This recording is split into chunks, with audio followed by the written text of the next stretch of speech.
ఒక్కసారి కొమ్మూరి గోల్డ్ కి కాల్ చేయండి. తాకట్లో ఉన్న మీ బంగారాన్ని విడిపించి మార్కెట్ ప్రైస్ కి వాళ్ళు కొనుక్కుని మిగతా డబ్బులు మీకు ఇచ్చేస్తారు. హాయ్, వెల్కమ్ టు మన టీవీ ఉంది మన కోసం. బాలినేనిలో ఇంత మార్పుకు దారితీసిన ఆ మలుపేంటి? మాజీ మంత్రి బాలినేని శ్రీనివాసరెడ్డి తిరిగి సొంత గూటికి వెళ్తున్నారన్న ఊహాగానాల నడుమ తిరుపతి జనసేన కార్యక్రమంలో ఆయన చేసిన కామెంట్స్ పార్టీ మార్పు ప్రచారానికి ఒక ఎండ్ కార్డ్ పడ్డటని భావిస్తున్నారు చాలామంది. ఒంగోలు పాలిటిక్స్లో తనదైన ముద్ర వేసిన బాలినేని శ్రీనివాసరెడ్డి వైఎస్ కుటుంబానికి అత్యంత సన్నిహితుడు, దగ్గరి బంధువు కూడా అయిన బాలినేనికి మొన్నటి ఎన్నికల తర్వాత సీన్ మొత్తం మారిపోయింది.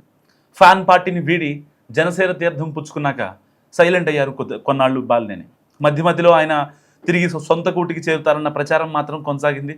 సో ఆ మధ్య బాలినేని తన కుమారుడు ప్రణీత్ రెడ్డితో కలిసి డిప్యూటీ సీఎం పవన్ కళ్యాణ్ను కలవడం ఆసక్తికరంగా మారింది. సో ఒంగోలు రాజకీయాలు, స్థానిక పరిస్థితులు, పార్టీ వ్యవహారాలపై ఇద్దరి మధ్య సుదీర్ఘ చర్చ జరిగింది. అయితే డిప్యూటీ సీఎం పవన్ కళ్యాణ్తో భేటీ తర్వాత ఆయన్ను ఆకాశానికి ఎత్తేశారు బాలినేని. సో ఆయన మాకు నాయకుడు మాత్రమే కాదు, నమ్మకం, ఆదరణ, ఆశ్రయం అంటూ బాలినేని అధికారిక ట్విట్టర్ అకౌంట్లో ఒక ట్వీట్ వచ్చింది. దీంతో బాలినేని వైసీపీలోకి వెళ్ళడం లేదని క్లారిటీ ఇచ్చేశారా అని అంతా అనుకునే లోపే కొద్దిసేపటికే ఆ ట్వీట్ డిలీట్ అయిపోయింది. అసలు ఎందుకు పెట్టారు, ఎందుకు డిలీట్ చేశారు? ఈ అంశం డిబేటబుల్ సబ్జెక్ట్గా మారే లోపు తిరిగి ట్వీట్ను మళ్ళీ బాలినేని రీపోస్ట్ చేయడం కేవలం సాంకేతిక కారణాలతో ఏర్పడిన బగ్ వల్లే ట్వీట్ డిలీట్ అయిందన్నది తప్ప మరే కారణం లేదని ఆయన క్లారిటీ ఇవ్వడంతో ఆ సబ్జెక్టుకు అప్పటికి కాస్తంత పుల్ స్టాప్ పడింది. సో 2024 ఎన్నికల తర్వాత వైసీపీని వీడి జనసేనలోకి వచ్చారు బాలినేని శ్రీనివాసరెడ్డి. ఒంగోలు టీడీపీ ఎమ్మెల్యే దామచర్ల జనార్దన్తో ఉన్న రాజకీయ విభేదాలే బాలినేని జనసేన వైపు నడిపించాయన్న విశ్లేషణలు కూడా కొనసాగుతున్నాయి ఇప్పటికీ స్టిల్. సో అయితే ఆయన జనసేనలోకి వెళ్ళిన తర్వాత ఆశించిన స్థాయిలో ప్రాధాన్యత దక్కలేదన్న టాక్ చాలా గట్టిగా వినిపిస్తుంది. ముఖ్యంగా ఒంగోలు టీడీపీ ఎమ్మెల్యే దామచర్ల జనార్దన్తో ఉన్న పాత విభేదాలు బాలినేని ఉక్కిరి బిక్కిరి చేస్తున్నాయి స్టిల్.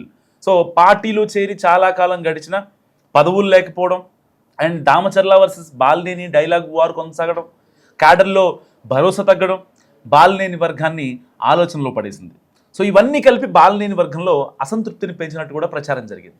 అయితే ఇలాంటి ఇష్యూ బయటకు వచ్చిన ప్రతిసారి పవన్ కళ్యాణ్ స్వయంగా బాలినేని పిలిచి మాట్లాడటం మాత్రం హాట్ టాపిక్లా మారింది. సో ఈ మొత్తం ఎపిసోడ్ మధ్యలోనే పవన్ కళ్యాణ్ తీసుకున్న తాజా నిర్ణయం రాజకీయంగా కీలకంగా మారింది. గతంలో అనేక సార్లు బాలినేనికి తగిన ప్రాధాన్యత ఇస్తానని చెబుతూ వస్తున్న పవన్ ఆయనకు పార్టీలో ఏ బాధ్యత అప్పగించడం ఇప్పుడు చర్చనీయాంశమైంది. దీంతో అసలు పవన్ ఆయనకు పార్టీలో ప్రాధాన్యత ఇస్తారా, లేక ఆయన్ను వైసీపీ నుంచి బయటకు లాగేందుకు పావుగా వాడుకున్నారా అనే చర్చ కూడా చాలామందిలో జరిగింది.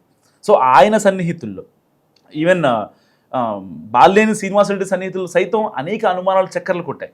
దీంతో ఆయన పార్టీ మారవచ్చనే లీకులు ఆయన సన్నిహిత వర్గం నుంచే వచ్చాయి.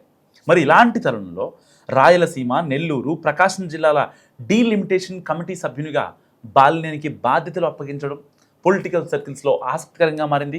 పార్టీలో చేరిన 20 నెలల తర్వాత కీలక బాధ్యత తగ్గడంతో బాలినేని క్యాడర్ చాలా ఖుషిగా ఉంది.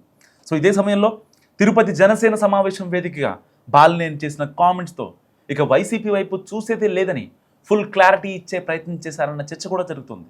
మరి 2 సార్లు పవన్ వల్లే ఓడిపోయాను, జగన్ను ప్రశ్నించినందుకే మంత్రి పదవి పోయిందంటూ బాలినేని చేసిన ఓపెన్ స్టేట్మెంట్స్ హాట్ టాపిక్ అయ్యాయి. ప్రశ్నించే పార్టీలో ఉండాలనే జనసేనలో చేరానంటూ బాలినేని చేసిన వ్యాఖ్యలు రాజకీయంగా ప్రాధాన్యత సంతరించుకున్నాయి. వైసీపీ నేతలు ఎన్ని మాట్లాడినా తాను పవన్ వెంటే ఉంటానని కూడా స్పష్టం చేయడం ద్వారా పార్టీ మారుతారన్న వార్తలకు బాలినేని శ్రీనివాసరెడ్డి చెక్ పెట్టినట్టు కనిపిస్తోంది. సో పెట్టినట్టేనా అన్న చర్చ కూడా ఇప్పుడు ఆల్మోస్ట్ స్టార్ట్ అయిపోయిందని చెప్పాలి.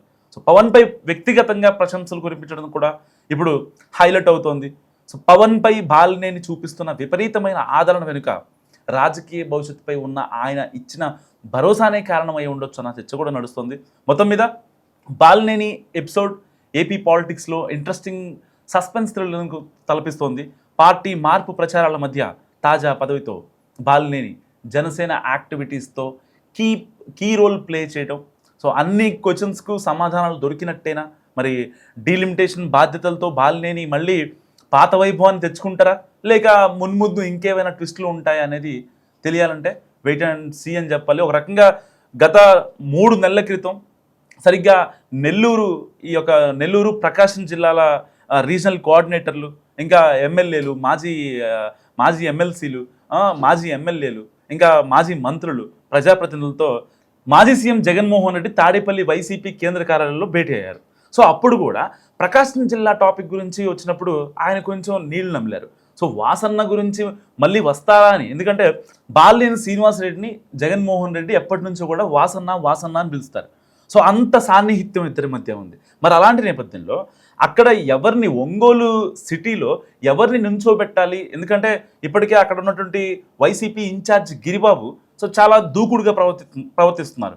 ఈవెన్ బాలినేని శ్రీనివాసరెడ్డిపై కూడా అవాకులు చవాకులు పేల్చే ప్రయత్నాలు చేస్తున్నారు.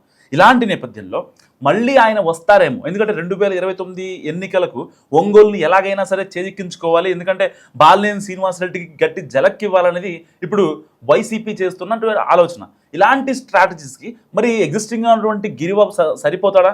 లేదు అంటే గనక బాలినేని శ్రీనివాసరెడ్డిని మళ్ళీ లాక్కోవాలా అనే ఒక ఇది దగ్గర జగన్మోహన్ రెడ్డి గారు కూడా కొంచెం ఆలోచన చేశారు. ఇలాంటి నేపథ్యంలో తిరుపతి జనసేన కార్యక్రమం వేదికగా బాలినేని శ్రీనివాసరెడ్డి చేసిన కామెంట్స్, సో ఇక నేను వైసీపీలోకి రాను, పాత గూటికి పోను అని ఆయన కరాఖండిగా చెప్పినట్టేనని చాలామంది చెప్తున్న పరిస్థితి. సో మరి బాలినేని శ్రీనివాసరెడ్డి గురించి మీరేమనుకుంటున్నారు? మస్తుగా కామెంట్ చేయండి.